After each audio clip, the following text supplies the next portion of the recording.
Ethel Bubori ja Nele Nisu kirjutasid artikli andmekaitsest, kus tutvustatakse lugejale üldistatult ja lihtsustatult andmetöötluse põhitõdesid. Seal esitatakse näiteid erinevatest olukordadest ning samuti selgitatakse lahti, miks on teatud käitumine lubamatu ja mida tuleks andmekaitse nõuete täitmise tagamiseks tegelikult teha. Lugeja saab läbi näidete ülevaate, millistel juhtudel me räägime isikuandmetest kui sellistest ja milleks ei ole pelgalt nimi ega isikukood.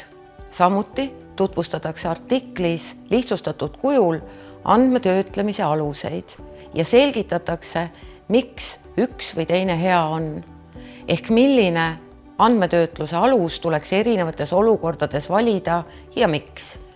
Samuti selgitatakse artiklis lugejale andmetöötluse olulised põhimõtteid. Miks need nii olulised siis ka tegelikult on?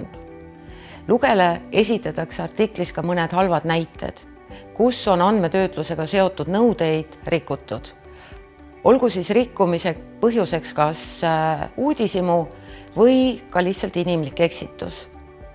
See on igatahes märkimisväärne sündmus just selle isiku suhtes, kelle andmed lekivad või kogemata avalikustatakse.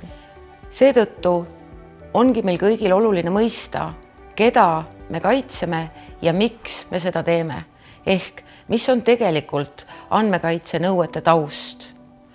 Andmekaitse ei ole pelgalt asi iseenesest, vaid nõuete eesmärk on meie kõigi kui inimeste eraelu kaitse. Ja lõpetuseks esitatakse artiklis lihtsustatud ülevaade privaatsustehnoloogiatest.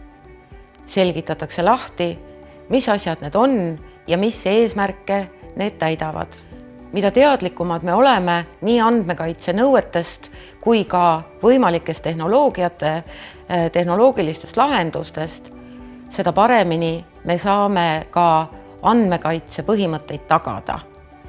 Ja need kaks asja peaksidki käima praktikas meil käsikäes.